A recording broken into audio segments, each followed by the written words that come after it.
Ma femme a dit qu'elle allait rencontrer son ami pour prendre un café. 10 minutes plus tard, le mari de son ami m'a envoyé un message pour me proposer de regarder le match, parce que sa femme était à la maison en train de faire la lessive. C'est à ce moment-là que j'ai su que quelque chose n'allait pas du tout. Camille a pris ses clés sur le comptoir, son téléphone déjà à la main. « Je vais voir Chloé pour un café », a-t-elle dit, sans lever les yeux. « Ne m'attends pas pour veiller. »« Cela me semble bien, » ai-je dit. « Dis-lui bonjour de ma part. » Elle a franchi la porte avant même que je ne finisse ma phrase. Je suis retourné à mon ordinateur portable, essayant de me concentrer sur mes courriels de travail, quand mon téléphone a vibré. Un message de Nicolas, le mari de Chloé. « Et l'ami, tu veux venir regarder le match pendant que les filles sont sorties ? J'ai de la bière et des ailes de poulet. » J'ai fixé le message. Puis j'ai répondu. « À quelle heure Chloé est-elle partie ? » 3 points sont apparus, ont disparu, puis sont réapparus. Elle est à la maison. Elle a dit qu'elle faisait la lessive ce soir. Pourquoi ? Mon cœur a sombré. J'ai regardé la porte par laquelle ma femme venait de passer. La porte qu'elle franchissait tous les mardis et jeudis depuis les 3 derniers mois. Toujours la même excuse, un café avec Chloé. Sauf que Chloé ne prenait pas de café. Chloé était à la maison, en train de faire sa lessive. Je suis resté assis là pendant un long moment, mon téléphone à la main, sentant le sol se dérober sous mes pieds. Puis j'ai tapé 5 mots qui allaient tout changer, j'arrive tout de suite. Si vous voulez savoir ce que nous avons découvert en comparant les histoires de nos femmes, abonnez-vous, car ce qui a commencé par un simple message texte s'est terminé avec 2 hommes, 2 ordinateurs portables et une piste de preuve qui a mené là où aucun de nous ne s'y attendait. Mon nom est Julien Morel. J'ai 39 ans et je vis dans une banlieue tranquille à l'extérieur de Lyon. Je suis ingénieur logiciel. Je travaille à domicile 3 jours par semaine, ce qui signifie que je suis présent plus que la plupart des maris. Je remarque des choses. Ma femme, Camille, est responsable marketing dans une entreprise technologique de taille moyenne. Elle est intelligente, déterminée, toujours sur son téléphone, toujours occupée. Nous sommes mariés depuis 11 ans, pas encore d'enfants. Nous disions toujours l'année prochaine jusqu'à ce que l'année prochaine devienne une décennie. Notre vie semblait belle de l'extérieur. Une jolie maison, 2 voitures, des vacances annuelles, le genre d'existence confortable de la classe moyenne dont les gens parlent sur les réseaux sociaux.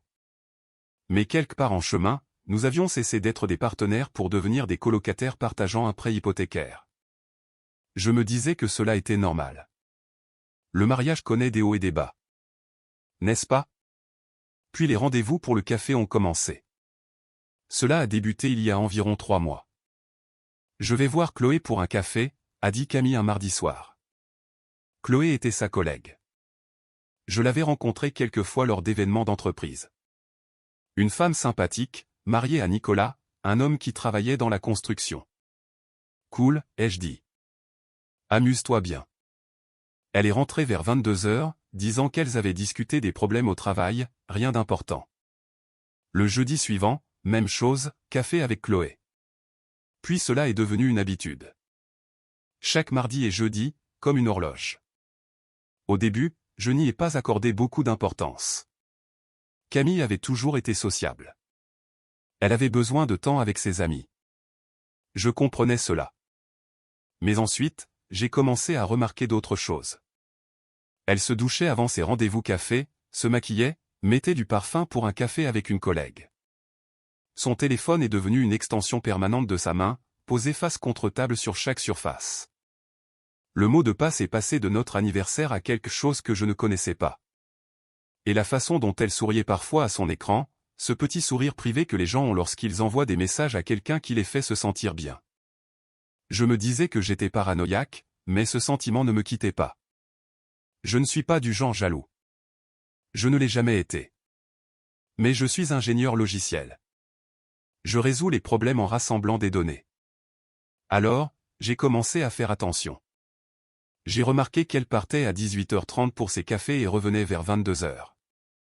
3h30 pour un café. J'ai remarqué le kilométrage de sa voiture. Le café où elle prétendait aller se trouvait à 6 km. Aller-retour, 12 km. Mais son compteur indiquait 30, parfois 50 km supplémentaires les soirs de café. J'ai remarqué ces relevés de cartes de crédit, aucun paiement dans des cafés les mardis ou jeudis, mais il y avait des frais provenant de restaurants dont je n'avais jamais entendu parler, des hôtels dans le centre-ville de Lyon. Je ne l'ai pas confronté. Pas encore. J'ai simplement continué à collecter des données. Nicolas et moi n'étions pas des amis proches, mais nous étions cordiaux. Nous nous voyions lors des barbecues de l'entreprise, nous nous saluions sur le parking de l'épicerie, nous échangions les habituelles politesses. Il semblait être un homme bien, direct, le genre d'homme qui travaillait dur, aimait sa femme et ne compliquait pas les choses. Je n'avais jamais pensé à le contacter auparavant, mais ce mardi soir-là, quand Camille a franchi la porte en prétendant rencontrer Chloé et que Nicolas m'a envoyé un message me demandant si je voulais regarder le match pendant que les filles étaient sorties, quelque chose a cliqué. J'ai pris mes clés et j'ai conduit jusqu'à la maison de Nicolas. Nicolas vivait à 15 minutes de là, dans un lotissement similaire. Des maisons identiques, des pelouses tondues, le rêve européen sous un revêtement moderne. Il a ouvert la porte, une bière à la main et un sourire confus aux lèvres. C'était rapide. Le match ne commence pas avant 1 heure. Oui, ai-je dit en entrant. Nous devons d'abord parler. Son sourire s'est effacé.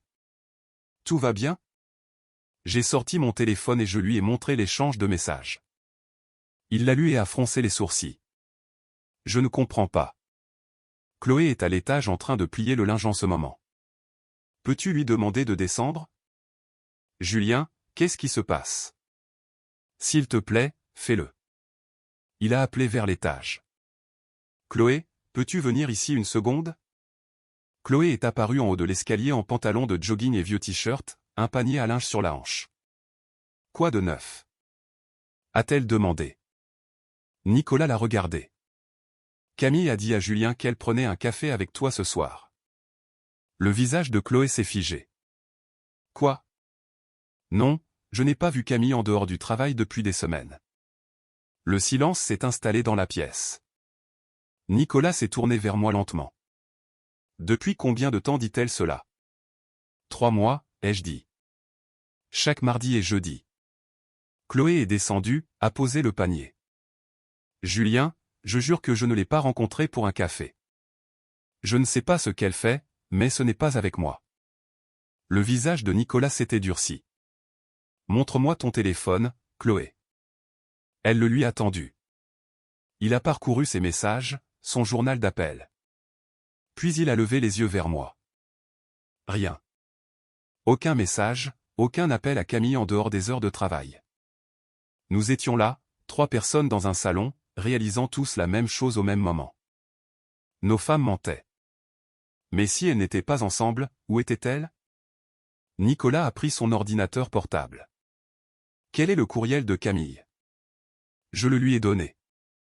Il a ouvert un navigateur, a consulté un site de recherche de personnes. Si elle utilise des cartes de crédit, nous pouvons croiser les emplacements, a-t-il dit. Chloé s'est assise à côté de lui. Nicolas, peut-être que nous devrions simplement. Simplement quoi? A-t-il lancé. Faire semblant que nous ne venons pas de les attraper toutes les deux en train de mentir? Elle s'est tue. J'ai sorti mon propre ordinateur, je me suis connecté à notre compte de carte de crédit commun, celui que Camille ne savait pas que je surveillais. Regardez, ai-je dit en tournant l'écran vers eux. Voici les frais des 3 derniers mois, chaque mardi et jeudi. Nicolas s'est penché, a commencé à lire, son visage changeant à chaque ligne. L'hôtel Lumière, centre-ville de Lyon. Le restaurant chez Luigia, dans le même secteur. Un autre paiement d'hôtel, nom différent, même quartier. Il m'a regardé. Julien, tout cela correspond au soir où Chloé m'a dit qu'elle travaillait tard. Ma poitrine s'est serrée. Quoi? Le visage de Chloé était devenu livide. Nicolas, je peux expliquer. Travaillais-tu tard? A-t-il demandé d'une voix d'un calme mortel. Certains soirs, oui, mais... Quel soir? Elle ne pouvait pas répondre. Nicolas a pris son téléphone, a commencé à faire défiler ses propres relevés de cartes de crédit. Des frais que je ne reconnaissais pas, a-t-il murmuré. Je t'ai posé des questions à ce sujet. Tu as dit des dîners de travail, des réunions avec des clients. C'était les mardis et jeudis, a-t-il conclu. Les mêmes nuits où Camille était censée être avec toi. Les pièces du puzzle s'assemblaient, et l'image qu'elle formait était laide. Nous avons passé les 2 heures suivantes à tout croiser, relevé bancaire, dossier téléphonique, relevé de kilométrage. Nicolas avait accès à l'historique de localisation du téléphone de Chloé grâce à leur forfait familial. J'avais accès à celui de Camille via une application de localisation. Nous avons ouvert des cartes, superposé les données. Chaque mardi et jeudi depuis 3 mois, les 2 femmes se trouvaient au même endroit. Pas dans un café, pas chez l'une ou l'autre. À l'hôtel Lumière, au centre-ville de Lyon. Différentes chambres, différents étages, mais le même hôtel. Les mêmes nuits, les mêmes heures. Nicolas s'est adossé, le visage vide. Elles ne sont pas ensemble. Non, ai-je acquiescé. Elles sont toutes les 2. Il n'a pas fini sa phrase. Il n'en avait pas besoin. Chloé se tenait dans l'encadrement de la porte, les bras croisés, le visage baigné de larmes. Ce n'est pas ce que vous pensez, a-t-elle chuchoté. Nicolas ne l'a pas regardé. Alors qu'est-ce que c'est? J'ai fait une erreur. C'était juste. Depuis combien de temps, Chloé? Depuis combien de temps? Elle a dégluti. 4 mois. Le chiffre a frappé comme un coup de poing. Nicolas s'est levé, est allé à la fenêtre, a regardé le vide. Qui est-ce? A-t-il demandé. Cela n'a pas d'importance. Qui est-ce? Quelqu'un du travail, a-t-elle dit doucement. C'est fini maintenant. J'ai rompu la semaine dernière. Je le jure. La semaine dernière, a répété Nicolas. Donc toutes ces fois où tu disais travailler tard. Elle n'a pas répondu. Il s'est tourné vers elle. Sors d'ici. Nicolas, s'il te plaît. Sors de ma maison.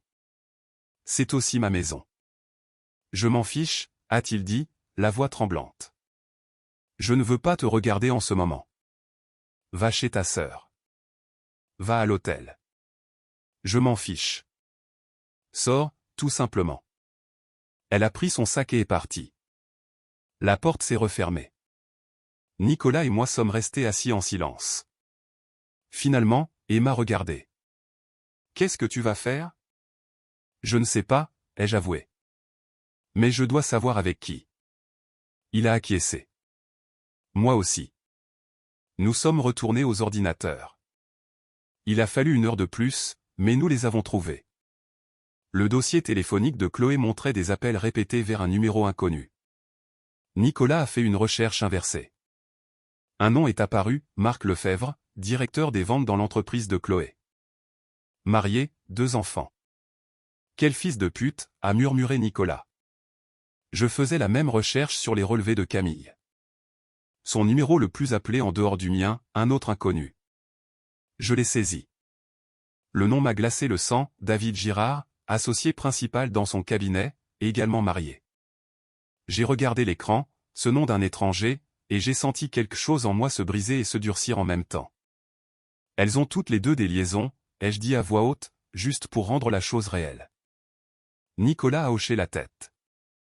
Avec des hommes mariés, en se servant l'une de l'autre comme alibi. Chaque mardi et jeudi. Nous étions là, 2 maris dans un salon, fixant les preuves d'une trahison si calculée qu'elle semblait presque professionnelle. Qu'est-ce qu'on fait? A demandé Nicolas. J'ai pensé à Camille franchissant la porte avec un sourire. À 11 ans de mariage, à toutes les fois où je lui avais fait confiance sans poser de questions. Nous documentons tout, ai-je dit, et ensuite nous appelons un avocat. Je n'ai pas dormi chez moi cette nuit-là. J'ai envoyé un message à Camille, je reste chez Nicolas. Le match a duré longtemps, je dors sur son canapé. Elle a répondu immédiatement, d'accord, le café a duré longtemps aussi. Je viens de rentrer. Je t'aime. J'ai fixé ce message. Je t'aime. 2 mots qui signifiaient quelque chose autrefois. Maintenant, ils semblaient juste faire partie du scénario. Nicolas et moi sommes restés éveillés jusqu'à 3 heures du matin pour tout organiser dans un dossier partagé, relevé bancaire, relevé téléphonique, frais d'hôtel, données de localisation, capture d'écran. Nous avons construit une chronologie avec des codes couleurs. Au moment où nous avons fini, nous avions un dossier de preuve d'une grande précision. J'appelle une avocate dès demain matin, a dit Nicolas. Moi aussi.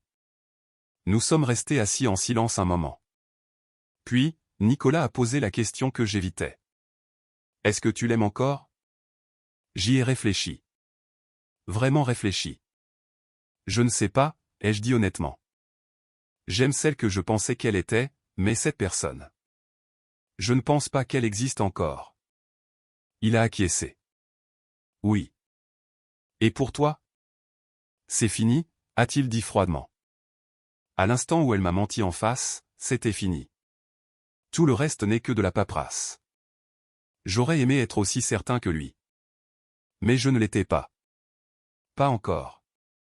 Le lendemain matin, je suis rentré. Camille était dans la cuisine en train de préparer du café, consultant son téléphone. Elle a levé les yeux quand je suis entré. Et, comment était le match? Bien, ai-je menti. Et ton café? Bien, juste des trucs de travail. Elle s'est replongée dans son téléphone. J'ai versé mon café et je l'ai observé. Elle n'avait aucune idée. Aucune idée que j'avais passé la nuit avec Nicolas, à comparer nos notes, à rassembler des preuves. Elle pensait qu'elle était en sécurité. J'aurais pu la confronter sur le champ. J'aurais pu lui jeter les preuves au visage. Mais je ne l'ai pas fait, car j'avais appris une chose après des années à déboguer des codes informatiques, on ne répare pas un problème avant d'avoir compris tout le système. Alors, j'ai souri, je l'ai embrassée sur la joue et je suis allé dans mon bureau pour appeler une avocate. L'avocate s'appelait Maître Valérie Clément. Elle était spécialisée dans les divorces conflictuels. J'ai tout exposé, la chronologie, les preuves, les frais d'hôtel. Elle a écouté sans m'interrompre. Quand j'ai fini, elle s'est adossée à sa chaise. C'est l'un des cas les plus clairs que j'ai vus, a-t-elle dit. Adultère documenté, tromperie financière, mensonge coordonné. De quelle somme parlons-nous? Elle a pris une calculatrice, a commencé à additionner les frais d'hôtel, les factures de restaurant. Environ 17 000 € sur 4 mois. Je me suis senti mal. Elle avait dépensé 17 000 € pour un autre homme. Pour la liaison, oui. Hôtel, dîner, cadeau probablement. Nous pouvons plaider qu'elle vous en doit la moitié. Et pour la maison? C'est un bien conjugal, mais étant donné les circonstances, nous pouvons demander un partage favorable. Peut-être 60% pour vous et 40% pour elle. Elle a marqué une pause. Il y a encore une chose. Si vous voulez être agressif, nous pouvons assigner les dossiers financiers de son amant. Voir s'il a contribué à l'une de ses dépenses. J'ai pensé à David Girard, l'associé principal. Faisons-le, ai-je dit. Ce jeudi-là, Camille a annoncé qu'elle allait de nouveau voir Chloé pour un café. Cela me semble bien, ai-je dit. Dis-lui bonjour de ma part. Elle est partie à 18h30. À 18h45, j'ai envoyé un message à Nicolas, elle vient de partir. Il a répondu, Chloé aussi. Même mensonge. Nous avions prévu cela. À 19h, nous avons tous les deux conduit jusqu'à l'hôtel Lumière, nous nous sommes garés en face et nous avons attendu. À 19h23, la voiture de Camille est entrée dans le parking. À 19h31, celle de Chloé a suivi. Nicolas et moi étions assis dans son camion à surveiller l'entrée. Tu es prêt pour ça? A-t-il demandé. Non, ai-je répondu. Mais faisons-le quand même. Nous sommes entrés dans le hall. Le Lumière est l'un de ces hôtels boutiques avec briques apparentes et cocktails à 18 €. Nous sommes allés à la réception. Nicolas s'est penché sur le comptoir. Bonjour, nous sommes censés rejoindre nos femmes ici. Pouvez-vous nous dire dans quelle chambre elles se sont enregistrées? L'employé a semblé mal à l'aise. Je suis désolé, monsieur. Je ne peux pas donner d'informations sur les clients. Nicolas a sorti son téléphone, lui a montré une photo de Chloé. Voici ma femme. Elle s'est enregistrée il y a environ 10 minutes. Le visage de l'employé s'est adouci. Monsieur, je ne peux vraiment pas. S'il vous plaît, a dit Nicolas. J'ai juste besoin de savoir si elle est ici. L'employé a hésité. Puis, doucement, chambre 412. J'ai montré la photo de Camille. Et elle? Autre pause. Chambre 508. Nicolas et moi nous sommes regardés. Différentes chambres, différents étages. Nous avons pris l'ascenseur. Nous nous sommes d'abord arrêtés au 4e étage. La chambre 412 était au bout du couloir. Nicolas s'est tenu devant la porte, a levé la main pour frapper, puis s'est arrêté. « Et si je me trompais » a-t-il chuchoté. « Il n'y a pas d'explication possible, ai-je dit. »« Frappe !» Il a frappé. Silence, puis des bruits de pas. La porte s'est ouverte. Un homme se tenait là, la quarantaine, chemise déboutonnée, tenant un verre de vin. Ce n'était pas Chloé. « Je peux vous aider » a-t-il demandé. La voix de Nicolas était ferme.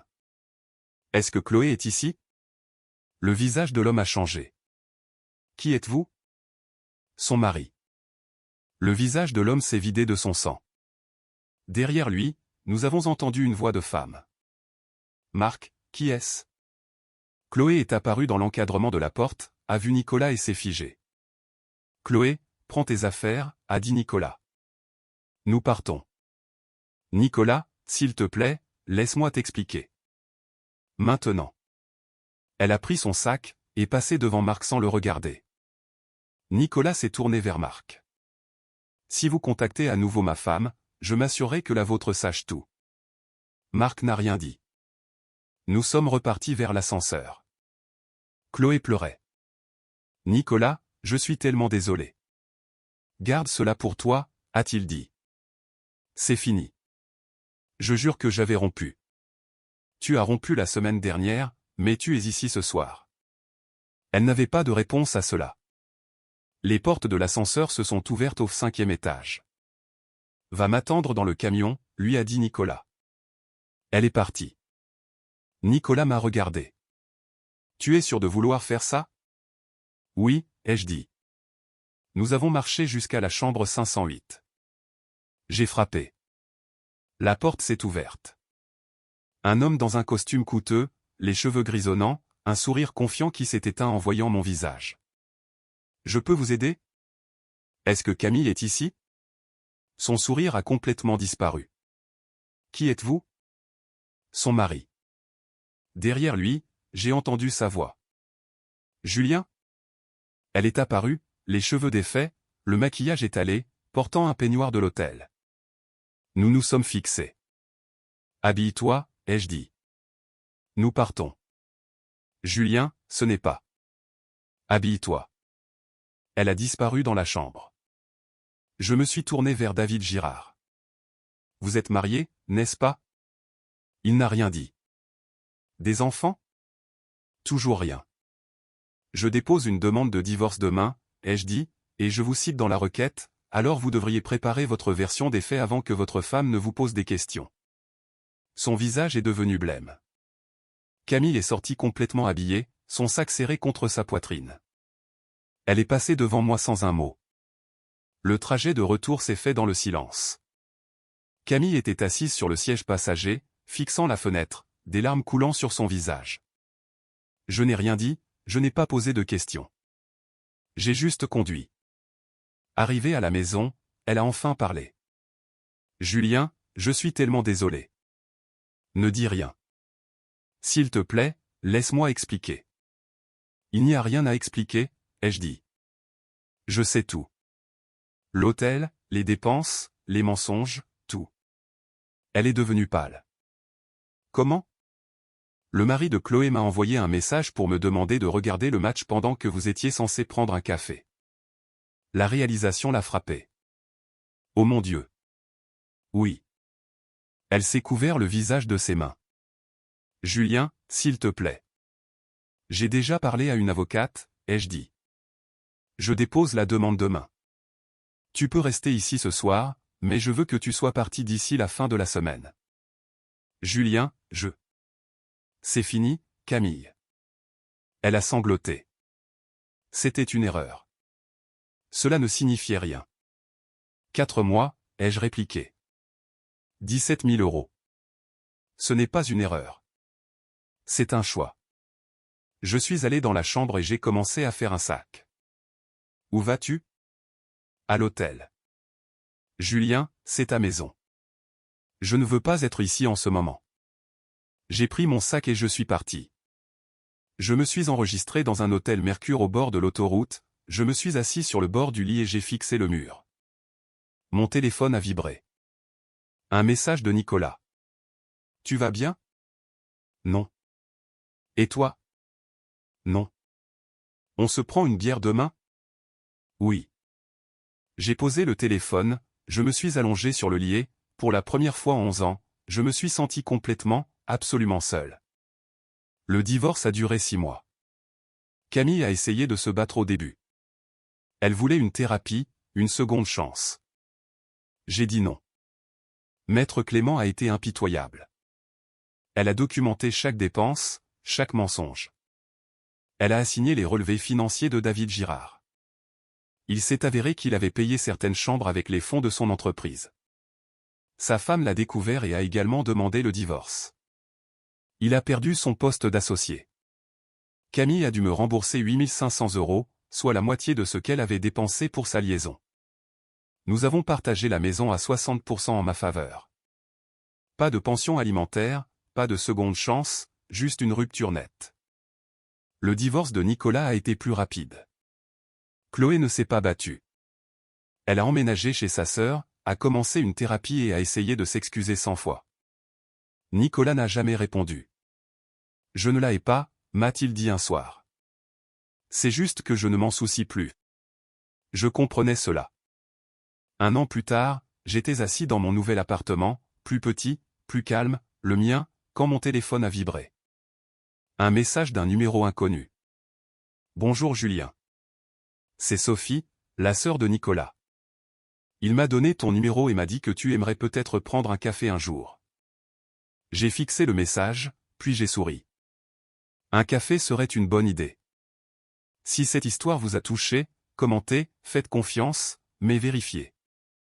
Si vous avez déjà eu ce pressentiment, si vous avez déjà attrapé quelqu'un en train de mentir, si vous avez déjà dû choisir entre le confort et la vérité, cette histoire est pour vous. Abonnez-vous pour plus d'histoires sur le moment où tout bascule. Parce que parfois, la vérité surgit du message texte le plus inattendu.